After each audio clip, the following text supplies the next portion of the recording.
Hey everyone, welcome to today's edition of One Single Story, where each weekday we offer a brief lesson from a section of today's reading, and then we examine a single relevant question that the passage points us to. Today I'm joined by Sharon Schwartz, and we are looking at a passage from 1 Corinthians chapter 11. So let me give you a little social context here so we can understand this strange, maybe, passage. The Jewish custom of wearing head coverings during worship was linked to this idea of God's radiance, or Shekinah. I grew up with that terminology, the Shekinah glory. God's radiance shining upon a worshiper. The custom of wearing something on top of one's head became a symbol of respect for God's presence, which rested upon the worshiper. So Paul referenced Moses being covered with a veil because of the glory of God resting upon him in 2 Corinthians chapter 3, verses 7 through 18.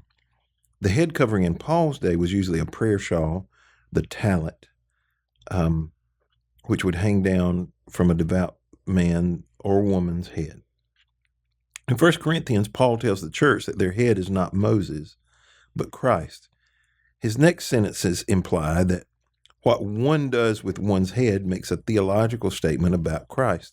To cover one's head, Paul seems to be saying, is to act as if one were ashamed of Christ, our head, who is the image and glory of God.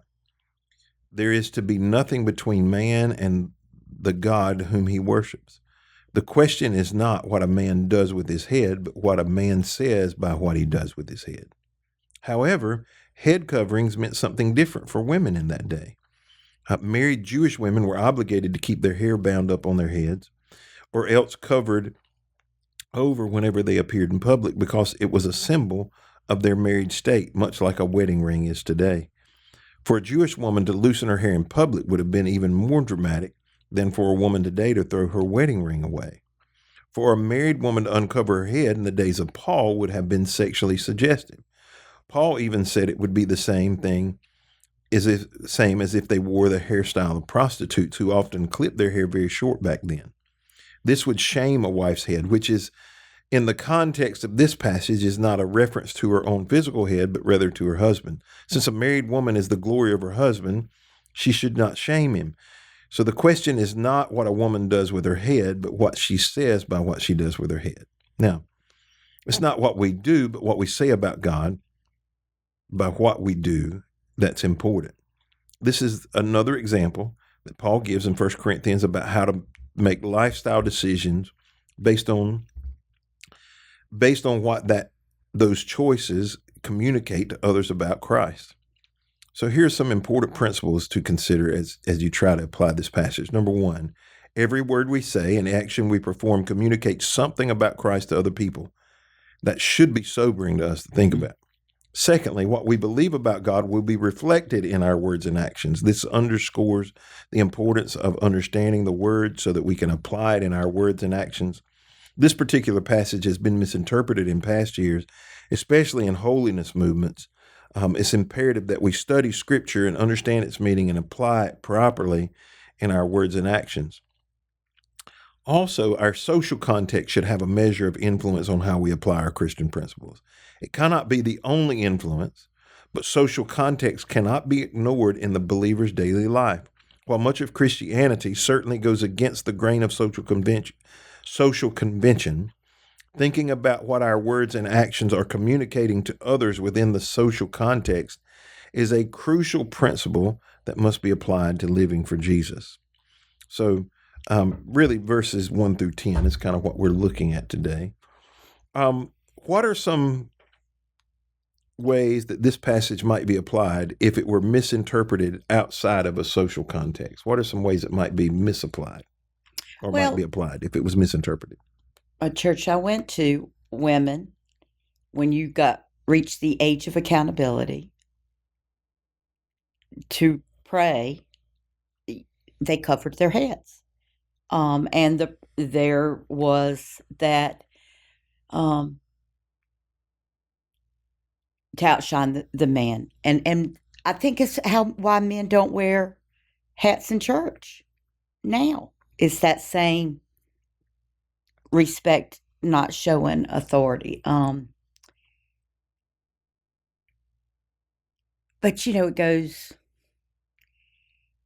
if a woman's hair is her glory. I thought about this because of my hair. I've always had a head of hair, and because of the recent medical conditions, now I don't. And it has tore me out of my frame. I'm going to be honest. It rattled me. And it shouldn't, because it's not like, do you understand? It, because it is part of our identity and what that belief. What your hair, yes. Yeah. And so. Women more than men, but I think for both. Yeah. But if I had been bald, does that mean that was somehow, in the old, I would have to have a covering all the time if we had taken the scripture as strictly as it comes. But it's a cultural thing. Now I don't think it's so much as that, it's not that. Now it's more of a image, self-image of ourselves and not our relationship to God. In the movements that I grew up in, I referenced the Holiness movement earlier, two of the things that these passages would have created, and there are other places where these kind of things are addressed. Wigs would have been frowned upon, and cutting hair would have been frowned upon, and it creates a tension when we misapply scripture that isn't necessary. I mean, think about an environment where you would be, and I'm sure even in the church environment you grew up in, would have had some different beliefs, but long hair on a woman would have been oh, she's godly. Yeah, exactly. Wow, what a woman of God. Think about how it bothered you personally. I suspect some from a vain standpoint, because my hair's turning loose on the top. And so I have a little bit of vainness where I recognize, I'll see somebody take a picture from the back, me sitting down, and I can see the top of my head. I'm like, oh boy, I'm getting bald. So there's a little bit of vainness there. But if you were in that movement, right, and your hair fell out or thinned out and you felt like you had to cut it, you would feel a lot of spiritual pressure. Oh, absolutely. Yes. And that's maybe not today. They still exist, but the pressure's not there like it used to be. But I would say back 20, 30, 40 years ago, definitely. I remember my mom, one beginning of summer, went to the stylist salon, and she asked them to cut her hair shorter than normal. And my dad flipped a wig. Women's hair is supposed to be long, Yeah. I was 16. I got my hair cut for the first time the day before my 16th birthday. That was as soon as my dad would allow me to do it, because women had their hair long. Yeah, and I wonder, well, now I love long hair, okay? I do too. And my wife wore her hair long mostly because she knew I liked it. And when she went through that transition of color, she cut it off short, and I love it. Like, I don't think I would want her to go back to long hair now. I love it. But I've asked myself more than one time, does my love for long hair come from my upbringing and some of my misinterpretations of some verses like these? Oh, I guarantee you. I wouldn't consider myself a vain person. I really wouldn't. I mean, I'm just not. I was in my younger days, but still, because of my upbringing, it bothers me. And Satan knows it bothers me. And I'm going to tell a secret, a family secret. My grandkids hate it, my hair short. They hate it. They despise it. That makes the pressure worse. And I don't hear it just the first time when it was cut. Every Grace and Jack, Carrie's children, we get them every other weekend. Every time they see me, they tell me. Now, I know what they're saying, and they say, it's your voice, it's your face, but it's not May. But every time, yes, it makes it worse. It's like a dagger And I hear my daddy, saying to my mom, real women have long hair. Mm-hmm. That's what I hear in my head. This isn't a passage about modesty, but it is about how what we put on reflects our relationship with Christ. So what do our fashion choices say to others about Jesus? What do they say about our relationship with Jesus? Our fashion choices tell others what we think of ourselves. Mm. And if we honor ourselves in our body, I think that represents how we think God does us. I tell my grandchildren, you're valuable. Everything valuable is harder to get to. And you're valuable to God, and you need to dress. So anybody that comes to you and wants to see you on a social way understands that you're valuable in the eyes of Christ. And you're speaking more in terms of modesty. Well, modest, I would, or even I hate T-shirts anyway, but I would not put a logo on a shirt that would be. mm-hmm. I would never wear a beer shirt, Right. even if it was given to me. So what you're speaking of modesty, and then specific statements that the clothes make. Right. What about extravagance? Do they send a message as well? Well, I think if I was a millionaire and I came in with a $5,000 suit on food distribution days, I think that would be wrong. Is there a place for a $5,000 suit? Well, it depends on how much money. Everything's relative. Is it really relative? I think so. I mean, because this is a genuine question, because the part of it is the more you can afford, the more you tend to splurge. 2 summers ago, Barbara and I were in London, and the splurge I wanted to make was a suit, right? Now, it wasn't $5,000. It wasn't even close to $5,000.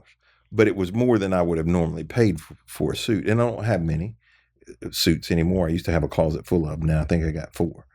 But that was going to be my splurge. And I wear it, like I wore it for a wedding Saturday. And, I wear it frequently. But I had some misgivings, about whether I should or shouldn't spend that much money. And if I say the amount, for some people it's going to be, oh, that ain't a lot, and for other people they're going to go, oh my God, But it's the same thing with cars, though. Yeah, but I understand, and so this is the tension though that comes, like there's a famous. So there are, and I've mentioned this on the podcast before. There's Instagram accounts. One's called Prophets and Watches, and one's called Preachers and Sneakers, and they show all of these expensive watches and sneakers, because sneakers are a big deal now for preachers, that they wear to preach in. And I saw they had a preacher who was wearing a watch that cost about $250,000, right? And now, there's a lot of things I could assume about that. It could belong to somebody else. It could have been done for advertising purposes. I mean, it could have been on loan. Somebody could have gifted. It could have been given to him. And frankly, watches are an investment typically. A lot of people buy watches as an investment. It's a collection thing. A preacher recently that made all the news everywhere on Easter Sunday. He wore a god-awful ugly sweater on Easter Sunday, but it was about a $3,000, $3,500 sweater. Like, I can never imagine spending $3,000 on a sweater. But does that send a message? Does it also send an unhealthy message if we're extravagant in ways that I don't necessarily mean wearing a $5,000 suit to food distribution. That's just ignorance or out of place. But do we belittle people just like we lead other people astray? That I'm somehow better than you because I can afford this and you can't. I don't mean everybody's got to dress the same, You understand what I'm saying? Is extravagance just as much of a danger as wearing a low cut dress for a woman, or a FU shirt for a guy? Yeah, it probably could be, but I'm gonna tell you, you know what I drive, Mm-hmm. okay? And before that was the hearse, you know. I think you told me you had never paid for a car or something like I've that. never bought a new car in my life. I mean, the most I've ever paid for a car, I think, was $1,800. But if you did, I know what you would buy. A Jeep Grand Oh Wagoneer. man, that was a nice car. We rented it for. I rented it. Oh my, that was one of the. See, I done I messed you know. all See, up. you made me lust. But anyway, would I drive what I drive now if I had $1 million sitting in the bank? No. Would I spend $500,000 on a car if I had $1 million in the bank? No. But I probably would buy a $30,000 car if I had $1 million in the bank, or maybe even would go splurge and go 50. How much was that Grand Jeep? More than that. Well, I may would have to let the interest build up some. The only reason I know that is I saw one on a lot the other day and decided I want to look at it. Guess what the sticker price on that jewel was? Tell me. $124,000. Well, it should drive nice. It You should can drive rent it cheaper than that. itself. Yeah, it should drive and fill itself up with gas. But It shouldn't need gas at that price. That's a house. You know. But think about that in the context. All right? That's what we're talking about. All right? How much money would you have to have? What is extravagance, right? It's okay with excellence. Because I don't drive a cheap vehicle, right? The car that I drive, that's mine, that every day, I bought used. It was 3 years old when I bought it, and it's 7 years old now. But it wouldn't be considered a cheap car, you know. And I was just sitting here as you were thinking. I was looking down at these shoes that I'm wearing. They aren't fancy. I bought them in San Diego on clearance at the Adidas store, right? And I wear them. I bet I've had them for 3 or 4 years. I might wear them a half a dozen times a year. It's very rare. And I was sitting here thinking, that is ultra wealthy for many parts of the world, right? Because many parts of the world don't even have shoes. Right. And here I am, got a closet full of them, and I'm so privileged that I can wear a pair of shoes a half a dozen times a year, just whenever it might fit the outfit that I'm wearing. And I don't know. I'm just trying. I don't know that I have the answer. I'm just trying to talk this out because I think that's really what Paul's trying to say. If I could get down to what he's trying to say, he wants you to think about it. Right. And to me, financially, we are on different ends of. Not that big a difference. Well, we're different. You know, I've had people that have had money, like if we're going to go shopping, a bunch of us, and I'll say, well, I'll drive my van. And it wasn't specifically the hearse. Mm-hmm. It wasn't good enough.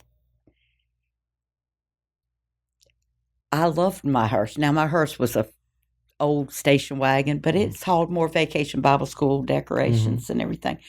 It sort of hurt my feelings that they thought whatever I had wasn't good enough. You know, frankly now, I leave my car in the lot. I pray they steal it, And, it's worth more gone than it is with me. Bless his sweet little heart. But I think we need to be careful and we need to be sensitive that if we're wearing a $3,000 suit or whatever, $5,000 suit, that if someone comes in bib overalls, we're not ashamed to sit beside them. Yeah, culture has a lot of pressure on it. And I would say that, but I would also say some of what I hear Paul saying is be aware that what you wear sends a statement about. I don't believe you got to wear a suit and tie. Like there's some people who would take that and say, oh, that means you got to wear your suit and tie.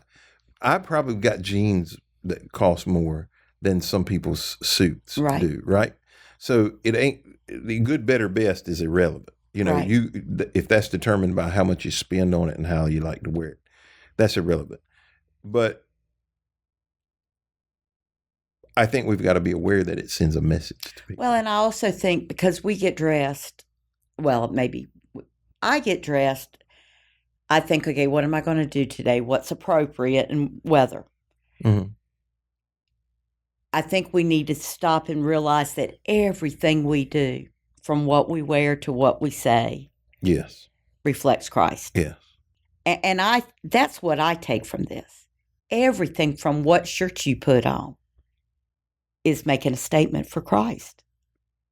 And it's how people are going to see it. And if we ever get into the mindset of that no matter what I do, it's Christ, then it changes everything. What you wear, where you go, how you live. It changes everything. That's what the whole week's been about anyway. That's exactly right. Well, thank you for joining us today on this edition of One Single Story. We hope you'll be back with us Monday as we continue our conversations around our daily Bible reading.